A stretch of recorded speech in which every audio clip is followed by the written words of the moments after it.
Okay, well, believe it or not, we have ourselves yet another game here today, and it's going to be against someone from Ecuador. Ecuador.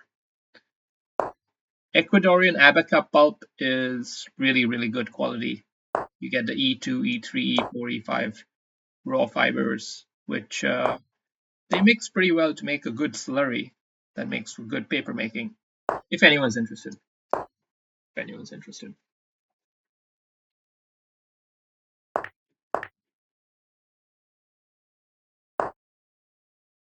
Uh, Unusual looking move, C3. Okay, it prepares for this check. Very tricky boy here.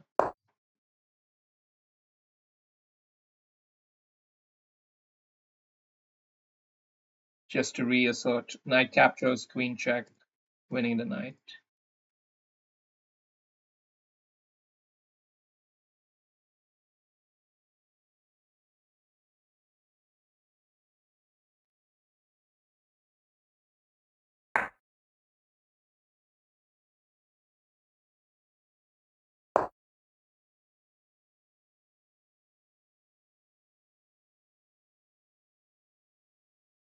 Defending with the bishop because I don't think he can really do this.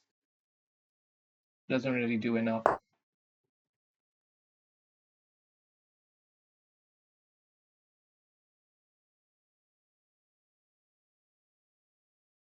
That is potentially powerful, creating this kind of pressure here where I can't capture back because of the bishop pin. Of course, we can play it symmetrical balanced or we can play it aggressive. If we go aggressive,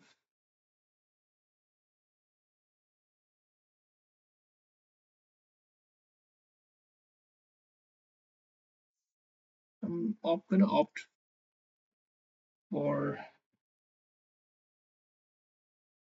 opt for symmetrical balance instead, which will give him a chance to come here, and then I can't take that.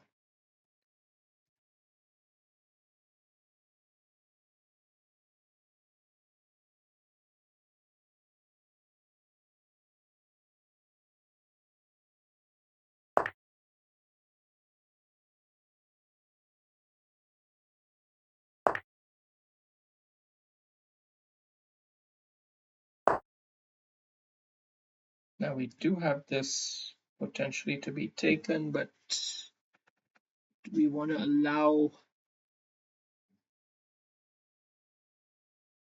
Yeah, it's basically another variant of symmetrical balance, isn't it?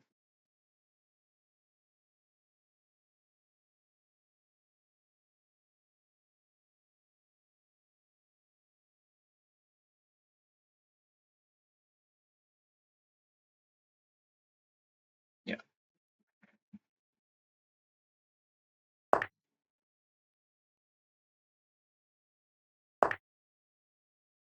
Okay.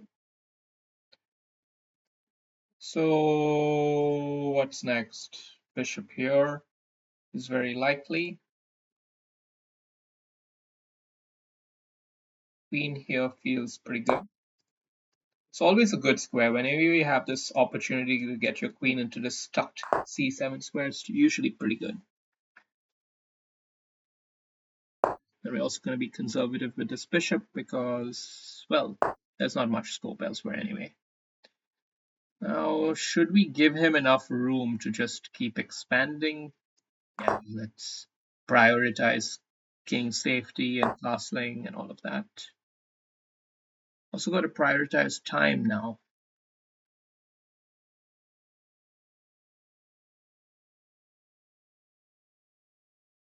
Okay, we'll already go here now.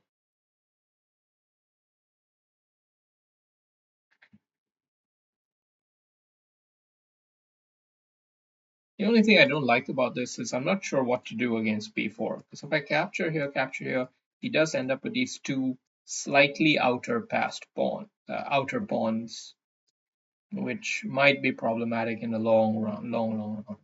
But it's a blitz game, so let's not overthink it.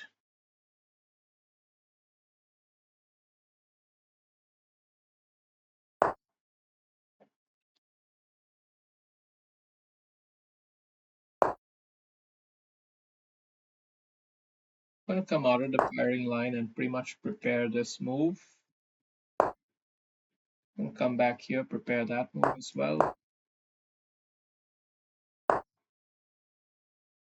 And do I care that much? I care enough. We're going to go here because I think it's important to keep your queen's eye on this square. A few forking motifs at play here. White definitely looks like he's attacking, but it's somewhat superficial, I'd like to believe. And we will try to just dilute this knight off the board. Okay, and if not, then maybe we can now play this move here and we can develop these outer two pawns,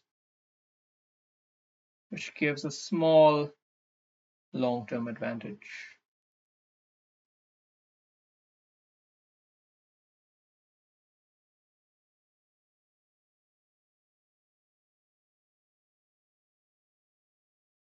This bishop not really doing much there.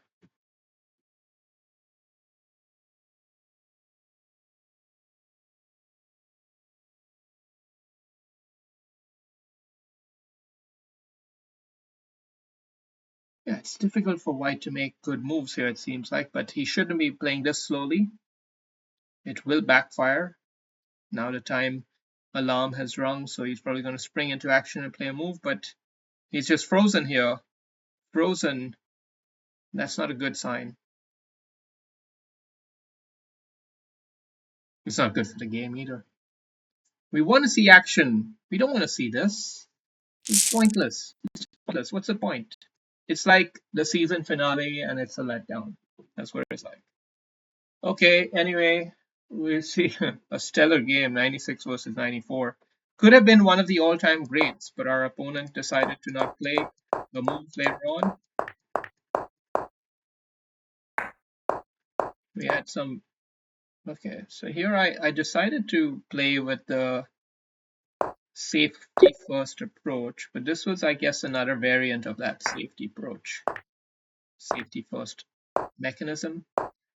Just a little more, how do you say, allowing of the B pawn capture, which was one thing I was a little less hesitant to allow because it was a bit more messy. But okay.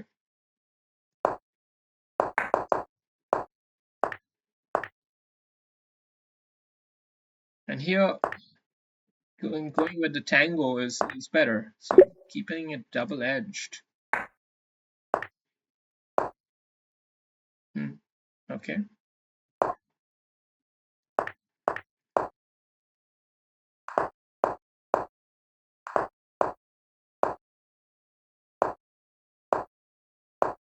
I think these middle game moves are relatively instructive. Only key thing here is h6 was not played by me. And yeah. As you can see, it was basically an even game right here. I mean, black did have that small outside advantage, but it's still a lot of chess to be played. Anyway, cheers.